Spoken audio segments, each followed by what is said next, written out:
Assalamualaikum warahmatullahi wabarakatuh. Bismillahirrahmanirrahim. Wassalatu wassalamu ala nabiyil mustafa wa ala alihi wa sahbihi wa man ihtada. Alhamdulillah, pada hari ini kita akan mengkaji teori-teori yang terkait dengan ranah sosiologi agama. Pada kesempatan kali ini saya akan mengkaji dari aspek teori animism dari Edward Bernard Tyler. Dalam teori ini akan nanti disampaikan bagaimana agama itu muncul di dalam di dalam diri manusia melalui teori-teori yang dibangun oleh Edward Bernard Tyler. Nah, sebelum sampai di sana saya ingin bercerita sedikit tentang kisah saya ketika pengalaman saya dalam konteks yang nanti mungkin bisa dikaitkan dengan animisme. Dulu ketika saya remaja ya, kebetulan saya waktu itu dengan beberapa teman itu mengontrak sebuah rumah, dan kami pelajar-pelajar di sekolah itu menempati rumah itu sekitar 4 atau 5 orang.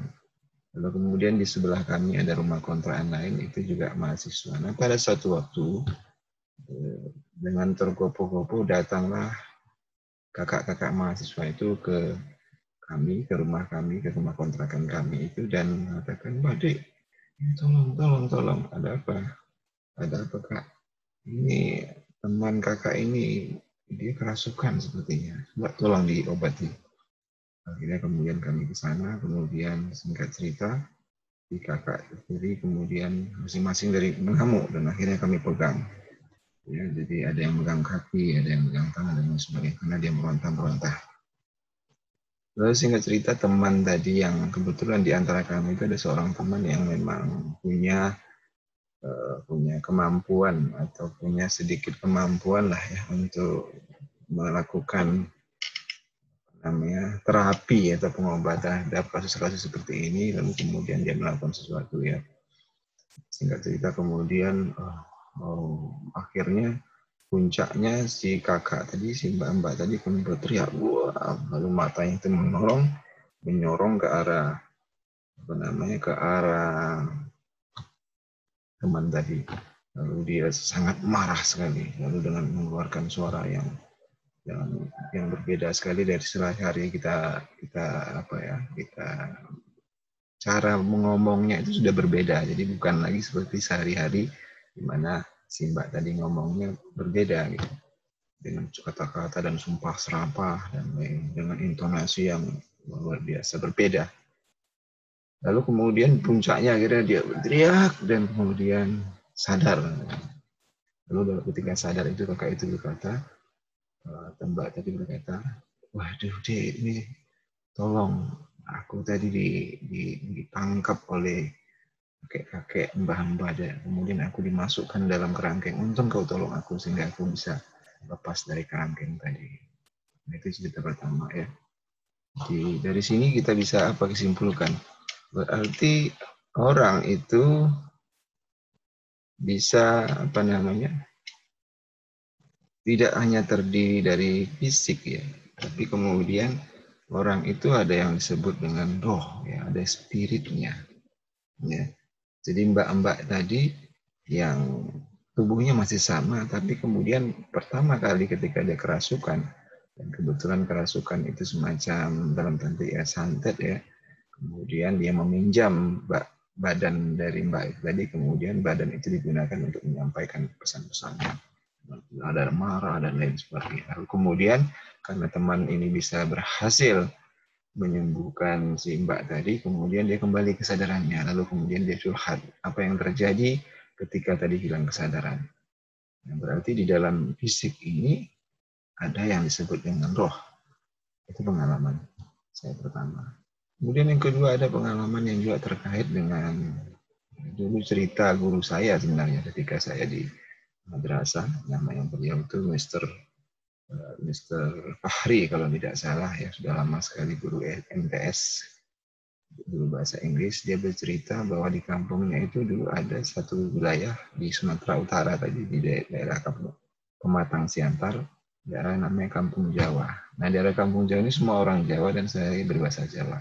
Di situ ada Pak Paijo, dan Pak Paijo itu sehari-hari jangankan berbahasa berbahasa Melayu, berbahasa Indonesia saja dia jarang karena selalu menggunakan bahasa Jawa dan hidup dalam lingkungan orang Jawa. Suatu ketika dia kemudian rasukan ya, dan dia menggunakan bahasa upin-upin ya, di bahasa Melayu ya. Apa kau nih kan gitu. Jadi heran sekali kita, ini bukan Pak Paijo, karena Pak Paijo itu ngomong bahasa Indonesia saja medok, sedangkan ini dia menggunakan bahasa seperti upin-upin itu. Nah, dari cerita ini kita juga menunjukkan bahwa sebenarnya di balik aspek fisik kita ini ada aspek lain, ada dimensi lain, ya, ada dimensi non fisik, disebut dengan roh dan lain sebagainya. Nah, ketika kita merujuk kepada Islam, sebenarnya dulu Umar bin Khattab itu pernah berkata kepada Rasulullah, wahai Rasulullah, mengapa kau berbicara terhadap orang yang sudah mati? Lalu ketika itu Rasulullah berbicara pada beberapa jenazah ya, dan mayit. Lalu Umar mengatakan, kenapa ya Rasulullah engkau berbicara dengan orang yang sudah mati tadi? Dan Rasulullah SAW mengatakan, sebenarnya orang yang sudah mati tadi, walaupun fisiknya ada, visinya tidak lagi bisa bergerak, tapi sebenarnya dia sudah bisa mendengar. Bahkan mereka jauh bisa lebih mendengar daripada kami yang masih hidup tadi. Tapi mereka tidak bisa menjawab. Itu berarti di balik fisik ini ada roh. Dan seperti itu ya. Jadi dari cerita-cerita ini juga bisa semakin menguatkan kita bahwa manusia itu memang bukan hanya dilihat dia pada dimensi fisikalnya, pada dimensi fisiknya, bahwa di balik manusia itu sendiri ada dimensi-dimensi yang disebut dengan spirit atau ruh ya, atau nyawa dan lain sebagainya. Maka ketika kita misalnya dalam Islam kita ke kuburan ya, kita berziarah, itu kan memang dianjurkan untuk memberikan salam. Assalamualaikum ya ahli kubur, atau assalamualaikum ya ahli ziarah. Nah, kalau mayat-mayat itu tidak bisa mendengar, untuk apa kita membacakan itu, menyampaikan salam itu? Berarti memang jenazah-jenazah, mayat-mayat atau orang-orang yang jenazah yang sudah di kuburan itu bisa mendengarkan apa yang kita omongkan. Walaupun tadi kata Rasulullah mereka tidak bisa menjawab. Maka kemudian kita disuruh. Jadi itu artinya bahwa di balik dimensi fisik manusia tadi, maka sebenarnya ada dimensi metafisik, ada dimensi ruh ya, dimensi yang tidak kasat mata, yang disebut ruh, nyawa dan lain sebagainya. Nah, terkait dengan itu ini kita berkait dengan kajian kita pada hari ini tentang animisme. Di sini titik temunya. Maka kita nanti dalam kesempatan kali ini kita akan mendiskusikan ya asal mula tentang animisme tadi ya. Kemudian eksplor peristiwa-peristiwa yang melatar belakangi ya, kemudian tentu saja tentang teori animisme. Nah, saya berharap bahwa teman-teman sekalian bisa menyimak ini dengan seksama, karena kalau tidak mungkin nanti akan ada confuse ya, pemahaman tentang teori-teori berikutnya atau penjelasan berikutnya. Jadi saya harap teman-teman bisa jadi mahasiswa bisa memfokuskan waktunya untuk selanjutnya kita mendalami kajian tentang teori animisme ini, yang sebenarnya kalau dibaca dari tulisannya itu agak berat ya. Tapi saya berusaha untuk supaya ini dibuat lebih ringan sehingga mudah-mudahan Anda bisa lebih paham ya tentang teori ini. Mudah-mudahan. Baik, para sahabat-sahabat pengkaji dan peminat sosiologi agama yang berbahagia, maka pada hari ini kita akan menjelaskan sedikit tentang latar belakang dari Edward Bernard Tyler ya. Jadi Anda bisa baca dalam buku The Seven Theories of Religions ya, itu yang karya Daniel Elpas tadi.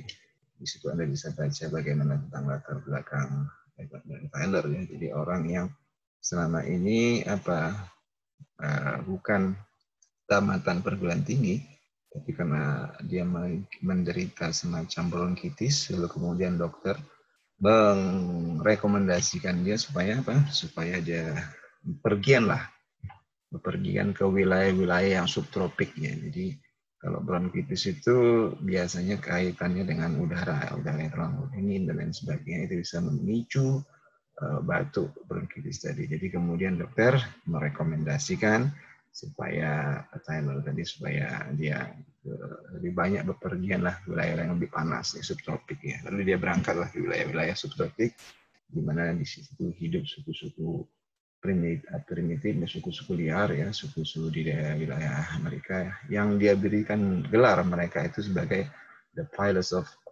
the Savannah Philosopher. Jadi mereka itu adalah filosof-filosof padang liar ya, kalau karangan primitif tadi, karena dia mengamati bagaimana kemudian munculnya agama itu, dia mendapatkan itu dari interaksi dan pengamatan dia, observasi dan wawancara dalam kehidupan kaum primitif tadi. Ini bisa kita baca dalam bukunya The Primitive Culture atau Primitive Culture ya, yang ditulis oleh Edward Bernard Tyler.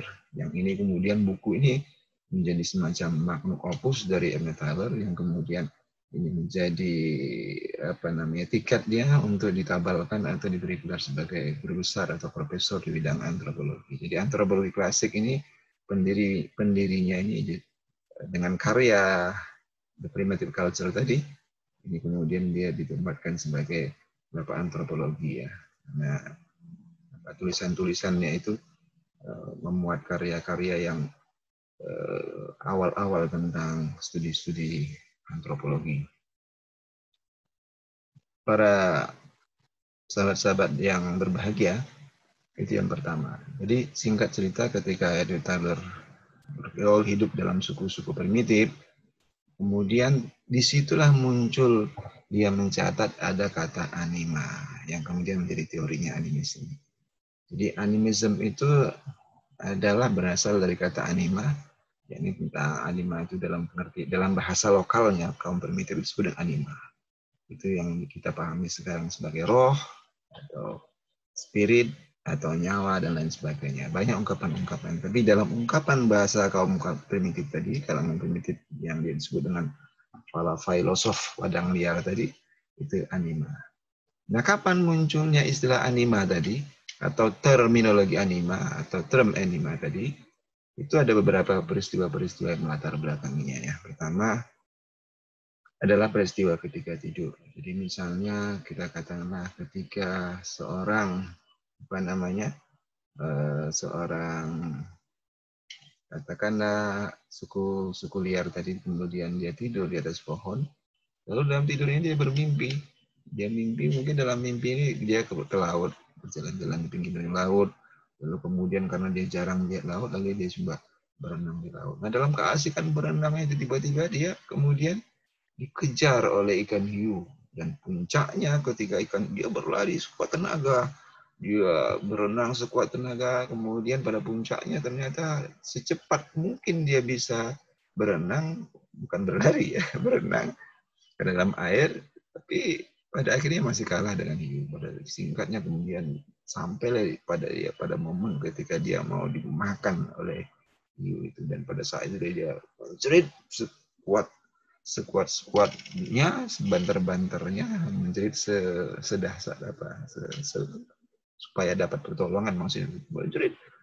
Dan ternyata ketika dia menjerit itu dia terbangun, dan ketika terbangun apa yang dilihatnya? Ternyata tubuhnya masih di atas pohon ya. Artinya apa?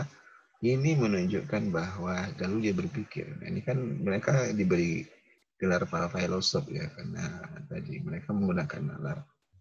Lalu berpikir, loh, kalau saya tadi kan di laut dikejar oleh hiu.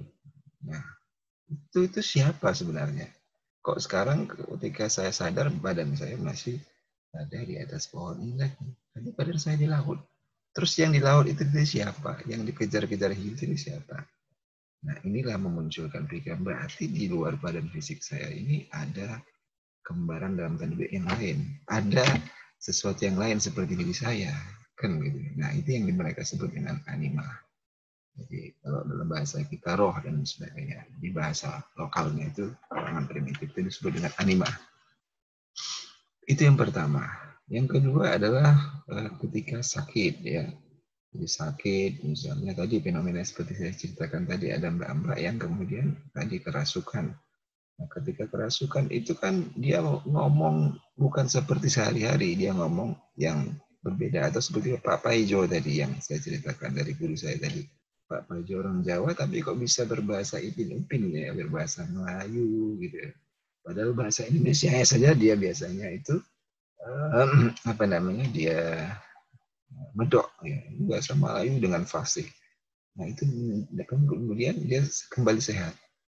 Ini menunjukkan, nah ini ketika orang para apa namanya suku primitif ini menyaksikan peristiwa itu, maka muncullah istilah anima. Oh, inilah anima ya. Berarti di luar badan saya ini, fisik ini, ada yang disebut dengan anima, ada yang disebut dengan roh, ada kembaran saya ya, ada nyawa dan sebagainya. Atau kemudian ketika peristiwa kematian, jadi ketika mereka misalnya ada menemukan temannya tadi, misalnya ketika mereka sedang berburu, tiba-tiba mereka salah seorang dikejar oleh harimau misalnya, lalu kemudian atau mereka dikejar harimau lalu kemudian mereka lari di atas pohon ya. Lalu kemudian mereka menyelamatkan diri di atas pohon semua, dan harimau-nya misalnya harimau sudah pergi, tapi kemudian salah seorangnya kemudian terjatuh ke bawah gitu ya. Nah, setelah itu terjatuh ke bawah kemudian nggak bergerak lagi. Lalu kemudian mereka mencoba membangunkannya. Bangun, bangun. Mungkin ditampar di kiri ya. Bangun, bangun, bangun. Badannya masih ada di situ, masih di bawah pohon, tapi tidak bisa bergerak.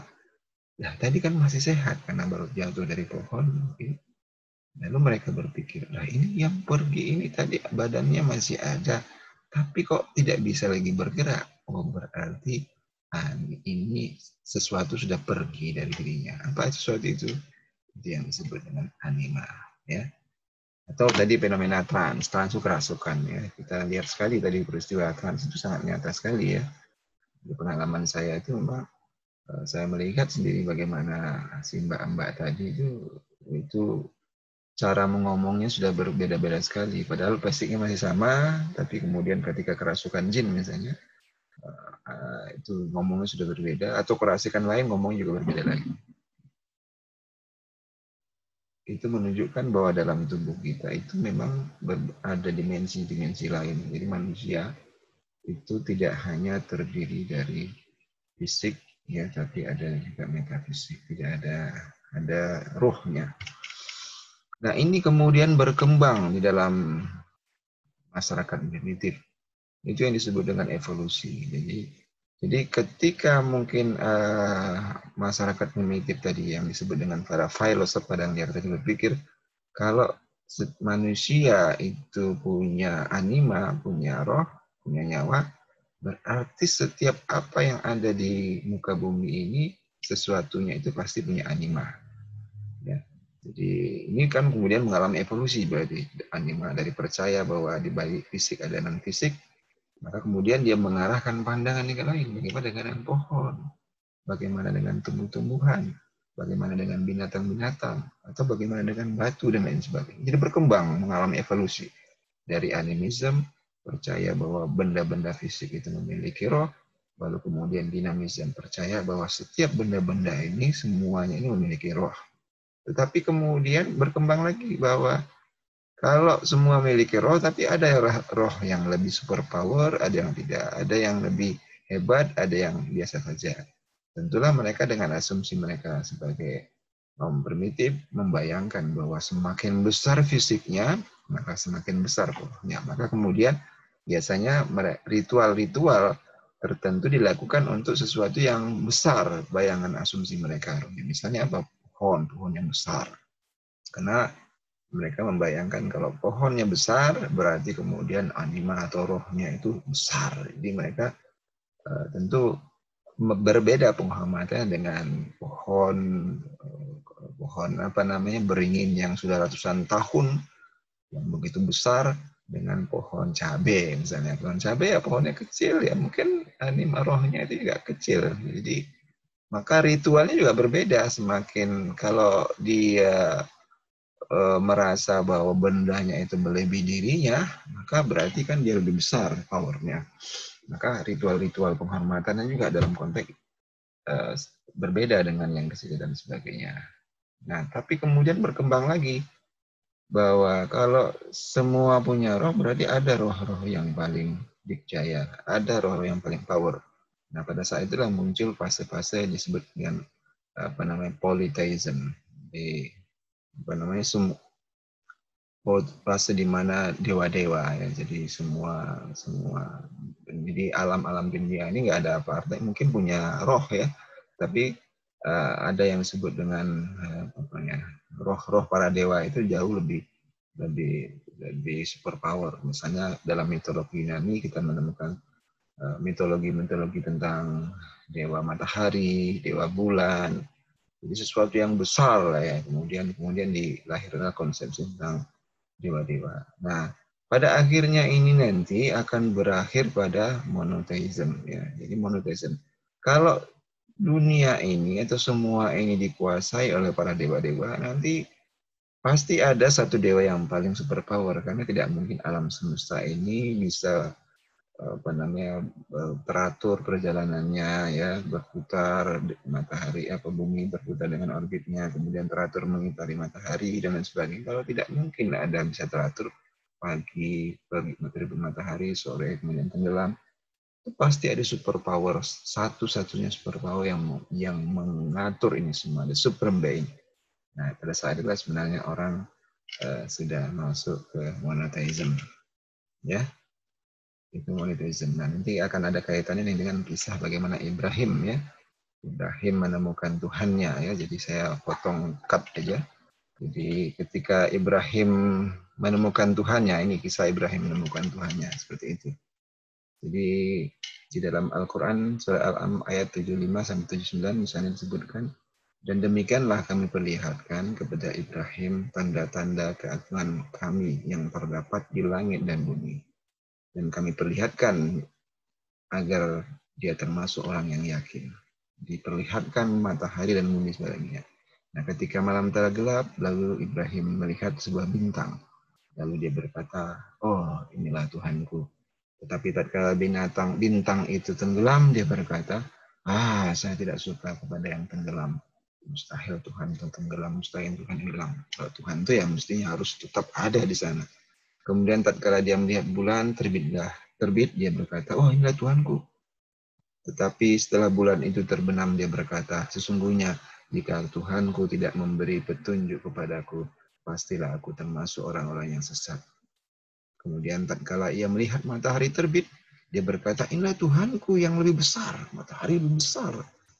Cahayanya lebih menyilaukan mata dibandingkan dengan rembulan.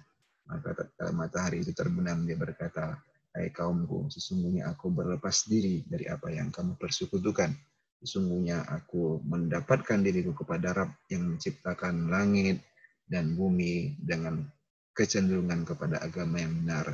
Dan aku bukanlah termasuk orang-orang yang mempersekutukan Tuhan. Nah, ini jadi dalam teori evolusi dan pada akhirnya seperti perjalanan kisah Nabi Ibrahim menemukan Tuhannya. Meskipun tidak semua kemudian orang sampai kepada fase ini monotheism.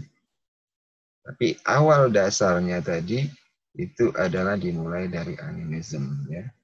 Animism itu menjadi dasar agama. Kenapa? Dengan animism itulah muncul dasar-dasar agama. Ya, ketika orang percaya bahwa di balik benda-benda fisik ini ada rohnya, di balik pohon ada pohon, ada di balik pohon yang besar tadi ada rohnya, maka orang-orang primitif itu kemudian melakukan ritual-ritual tertentu. Nah, ini dasar agama kan R, ya, jadi ritual. Jadi agama itu pasti ada ritualnya. Kalau Islam kan ada ritual sholat 5 waktu. Nah, suku primitif dulu ada ritualnya ya. Biasanya mereka melakukan cara ritual tertentu untuk menghormati pohon atau laut atau gunung atau apalah, atau bahkan binatang tertentu yang mereka anggap superpower seperti harimau. Harimau mungkin dipanggil Simbah ya. atau apalah jadi, atau sesuatu yang bisa mendatangkan kebaikan seperti padi, mereka ritual Sri dan lain sebagainya. Kemudian yang kedua mitos. Ya, karena orang percaya bahwa di balik benda-benda tadi ada rohnya, bahwa dalam dalam di belakang benda-benda fisik tadi ada rohnya, di belakang gunung yang atau pohon yang besar ada rohnya, maka muncullah mitos-mitos. Dan agama memang banyak membuat mitos, dan agama memprefer mitos-mitos itu. Apa itu mitos? Mitos itu sesuatu yang belum bisa dibuktikan benarnya secara empirik. Kalau orang beragama kan harus bilang seperti itu ya, bukan sesuatu yang tidak benar, karena memang agama kalau dalam Al-Quran itu kan memang pada surah Al-Baqarah disebutkan agama itu salah satu cirinya adalah alladzina yu'minuna bil ghaib ya. Alif lam mim dzalikal kitabu la raiba fihi hudal lil muttaqin alladzina yu'minuna bil ghaibi.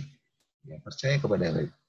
Percaya kepada ghaib itu kan sesuatu yang tidak bisa dibuktikan secara telanjang mata, ya. Maka kecuali ini dilewati dengan pengalaman-pengalaman spiritual, ya. Jadi kalangan empirisme kan menolak itu misalnya karena orang sesuatu yang tidak bisa diverifikasi ya secara empirik. Nah, agama seperti itu juga. Maka ketika orang percaya terhadap bahwa di balik misalnya pohon besar tadi, maka dibangunlah mitos-mitos yang mengkeramatkan pohon tadi. Nah, di awal kuliah dulu saya pernah bercerita tentang satu tulisan cerpen artikel dari Profesor Dr. Daum Harjo yang berjudul Pohon Keramat ya. Jadi bagaimana pohon itu dibangun mitos-mitos tertentu tentang pohon itu, bahwa pohon itu nanti ada sing bau rekso ya, ada penghuninya, dan pohon itu airnya yang ada di bawah pohon tadi bisa menjadi obat ya, orang minum dan sebagainya. Kalau orang kemudian melakukan ritual tertentu nanti dia akan selamat dan sebagainya. Itu mitos. Yang ketiga adalah simbol. Jadi simbol itu juga ada karena munculnya animisme itu, maka mungkin simbol-simbol ya. Nah, di kalangan suku-suku primitif, simbol-simbol itu dibentuk dalam bentuk totem ya, semacam benda-benda yang disimbolkan sebagai nenek moyang mereka, yang mereka harapkan atau mereka asumsikan di dalam benda-benda tadi, misalnya totemnya anjing atau harimau atau apa benda naga atau dan sebagainya, maka kemudian mereka itu menjadikan simbol ya, simbol identitas diri dan lain sebagainya. Dan agama juga seperti itu, agama pasti memiliki simbol-simbol.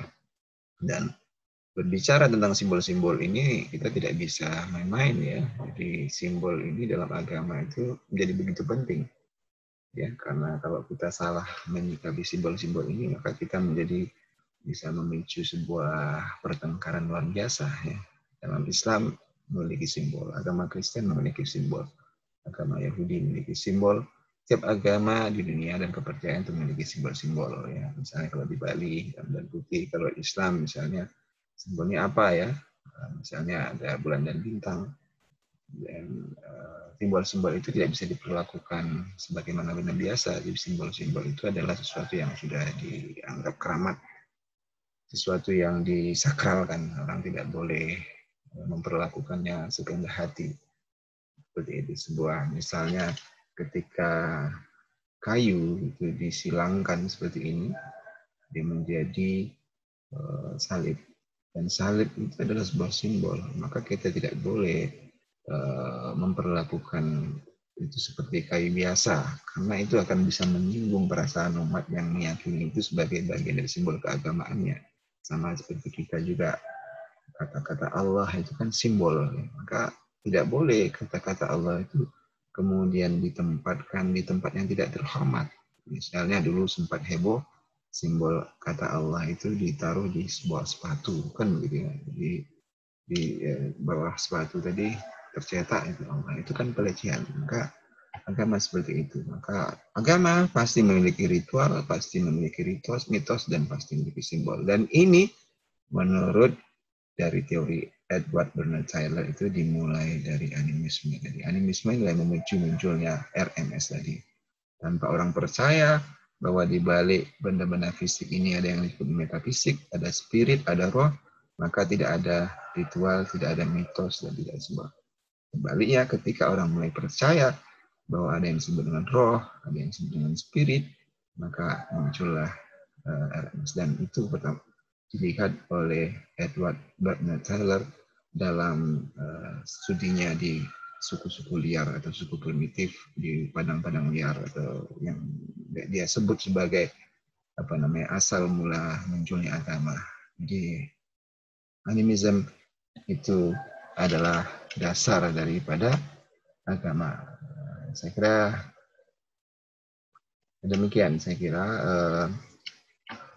para sahabat-sahabat yang berbahagia, dari teori ini kita bisa lihat untuk pertama kali bagaimana sebenarnya animisme itu dia sebagai dasar agama. Dan kalau orang sudah percaya dengan animisme, itu berarti kan ada next step kepada monotheism, pada keyakinan. Sebaliknya kalau orang tidak percaya kepada animisme, maka misalnya orang yang menganut paham materialism, ya, materialism itu bahwa tidak ada yang di luar materi, di luar fisik itu tidak ada. Yang ada di dunia ini dunia materi, dunia empirik, ya. Jadi sesuatu empirik tidak ada di belakangnya. Kalangan ateis kan menolak seperti adanya Tuhan dan lain sebagainya. Mereka sangat materialism, bahwa ya yang ada itu yang fisik saja. Kalau tidak ada fisik sudah, dan itu tidak ada yang disebut dengan ya sesuatu yang disebut metafisik. Kemudian mereka menolak agama. Begitu saya kira para sahabat-sahabat pengkaji dan peminat studi sosiologi agama. Kalau kita simpulkan, berarti tadi kembali kita simpulkan. Pertama, asal mula kata agama animisme itu berasal dari kata anima, ya, yang berasal dari kalangan suku-suku liar tadi. Lalu kemudian dibangun teorinya animisme, ya, percaya kepada roh. Kemudian konsumsi animisme ini terbangun dalam masyarakat primitif, itu berawal dari pengalaman tadi, ada mimpi, ada sakit, kematian, dan peristiwa seperti kerasukan dan lain sebagainya, ya. Kemudian animisme ini mengalami evolusi pada berikutnya, ya, karena dari evolusinya dari animisme menuju dinamisme, kemudian menuju politeisme, dan pada akhirnya berakhir di monotheism jika sampai ke sana. Dan ini munculnya animisme ini justru menjadi dasar-dasar agama, karena munculnya kemunculan animisme mendorong lahirnya dasar-dasar agama, ya, ini munculnya mitos, munculnya kemudian simbol-simbol. Ya, kemudian saya kira terima kasih saya kepada teman-teman mahasiswa, para peminat kajian sosiologi agama. Saya berharap mudah-mudahan dengan materi ini bisa memberikan pemahaman kepada kita bagaimana kita memahami perilaku orang beragama, khususnya dalam konteks yang terkait dengan anima tadi, bahwa bagaimana ketika orang melakukan perilaku keagamaan tertentu, itu sebenarnya apa konsepsi di belakangnya. Dan salah satunya teori Taylor ini membantu kita untuk bisa memahami jalan pikiran dari perilaku agama, tentu terkait dengan animisme. Dan saya berharap Anda mengkaji teori-teori sosiologi tidak sampai di sini saja. Anda nanti akan terus memiliki minat yang sama untuk tema-tema berikutnya. Demikian saja, kita sudahi pertemuan akhir dengan ucapan alhamdulillah. Assalamualaikum warahmatullahi wabarakatuh.